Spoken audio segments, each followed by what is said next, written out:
Hi everyone, today we have a model that a lot of people have been waiting for. This is the Papo Suchomimus. I did order this from Everything Dinosaur, brand new, and I think this is my second Papo model that I've got. I did have their T-Rex, the one that's posed like Rexy from Jurassic Park, the ending scene. But I think this is the first brand new model I've gotten from Papo. It doesn't come boxed, so you do get it wrapped in plastic, as you can see here. I just want to show a few other bits that came along with this model that I got in the box when I ordered this from Everything Dinosaur.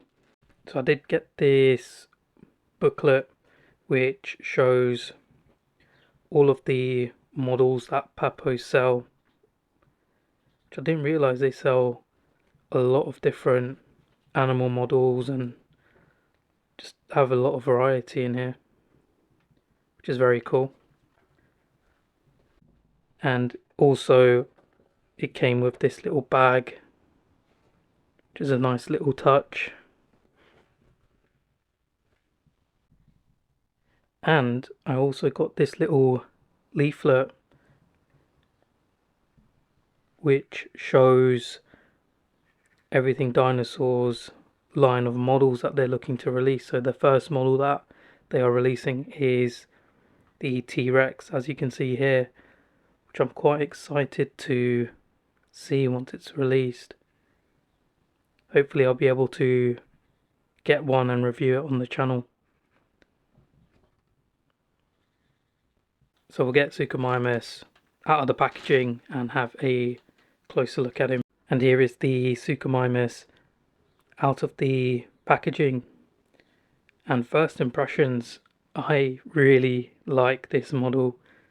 I think it looks very good and very well detailed, which I don't collect Papo figures, but when I did see images of this Suchomimus, I did really like the detail on it, on those promotional pictures and images of the model when we first saw it.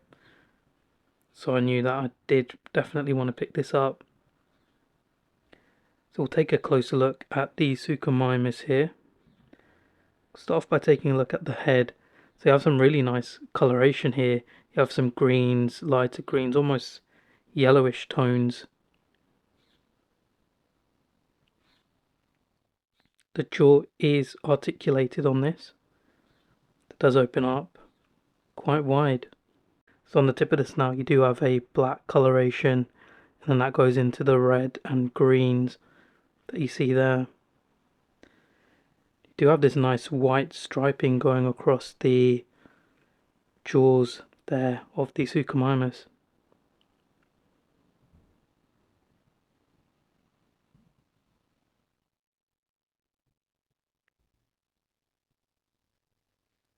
The teeth are quite well done on this. I don't notice much slop or any sort of issues in terms of painting on the teeth. They look reasonably well done. And you got the inside of the mouth, that is also done very nicely. You can see the insides there and the tongue. Got that nice glossy look to it. Really liking the red coloration on the crest here and across parts of the face. And you do have a black coloration by the eye. You've got a yellow eye with a black pupil there. You have some really nice green coloration on this model. And as we move down from the head onto the neck of Suchomimus, you can see there's some nice skin folds and veins you can see there, and wrinkles. And you do have this lighter colour underneath on the neck here. This nice almost pale yellowish colour. You got the powerful arms of the Suchomimus. You can see those very big claws. I do notice some webbing in between the digits there.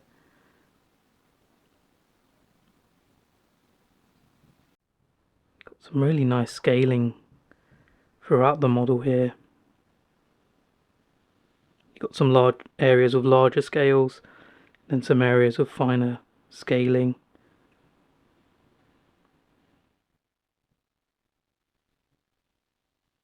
Especially on the neck here.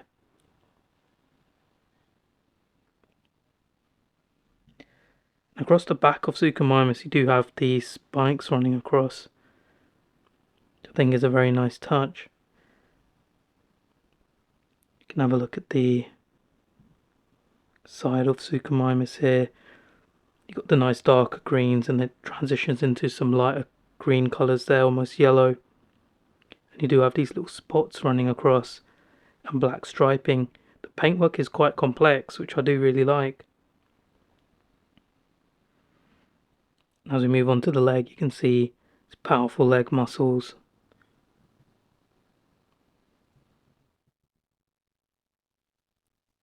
You can see the attention to detail on the feet here. Very well done.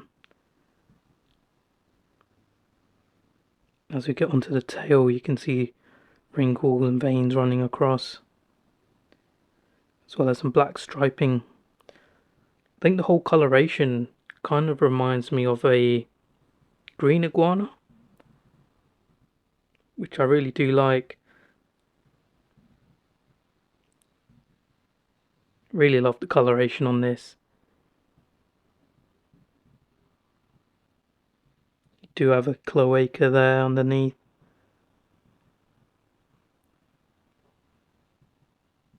And they haven't skipped out on details throughout this model. Even underneath they've kept their level of quality on the model. You can see the nice wrinkles going across the side there.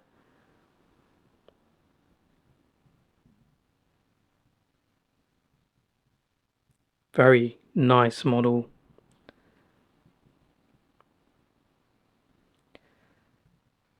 So there is one comparison that we definitely need to see, which is this Suchomimus compared to the PNSO one. So we'll have a look at that. Something that I did notice when getting this model to stand, doesn't seem to stand properly on its legs. It sort of tilts forward and then rests on its arm.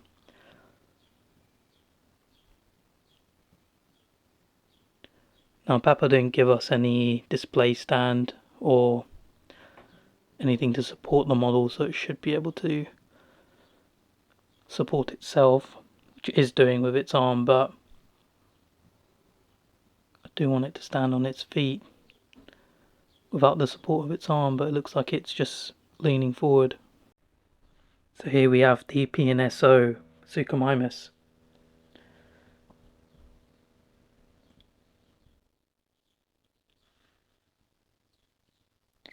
And you can see in terms of scale, the Papo is a lot bigger.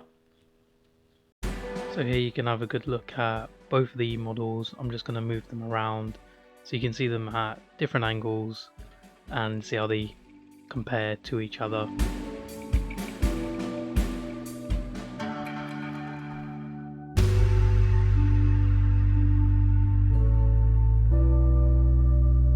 So overall, I do feel like this is a very, very good model of a Suchomimus, if not one of the best models of a Suchomimus at this sort of price point. Comparing it to the PNSO version, you can see there are some subtle differences in the detail and overall quality between the two. I think the PNSO one has more of like a matte finish on the paint where it's not reflecting much light, whereas the Papo one does have these shiny parts, especially the claws and the feet. They seem to reflect a lot more light back. I do prefer the more matte coloration that you have on the PNSO, where it doesn't reflect that much light back at you, and it's not that shiny. I do definitely prefer that on the PNSO version, but if I did have to pick one of these models out of the two that we see here, I think I would go for the Papo over the PNSO version. And there's a few things we can look at here. I do definitely prefer the overall coloration on the Papo version. I think the coloration is kind of like a green iguana, maybe a caiman lizard, something in between, where you do have those similar colors, the greens and the reds on the caiman lizard and the striping on the tail on the green iguana. Definitely do like the overall color scheme. The point that I do like on the PNSO version, I do like the colorful crest that it's got. I think that's a very cool feature that the PNSO one has. And the paint scheme on the PNSO version isn't bad. I think it is pretty good, but comparing the two, I definitely do prefer the green coloration on the Papo. And the figure is a larger figure and more bulky as well, which I do like, and you get to see a lot more of those details in the Suchomimus on a larger model. So we also want to look at price between these two. So if you're buying these from Everything Dinosaur, the Papo I think is £21 and the PNSO is £31, so a £10 difference between the two. What are you getting for that extra £10 with the PNSO? You do get the booklets that they give and the posters that you get with all PNSO models. I think the quality is just slightly better on the PNSO, but is it worth the £10 extra?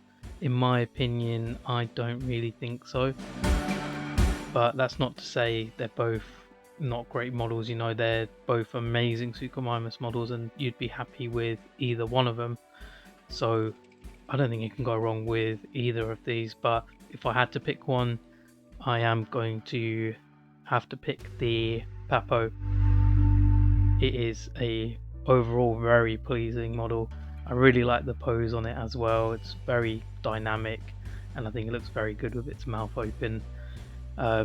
This was a model a lot of people were waiting for, and I can say I'm definitely not disappointed, and I can highly recommend this model to anyone thinking about buying it.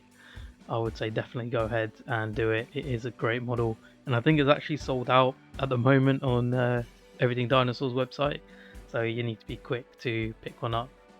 Thanks for watching.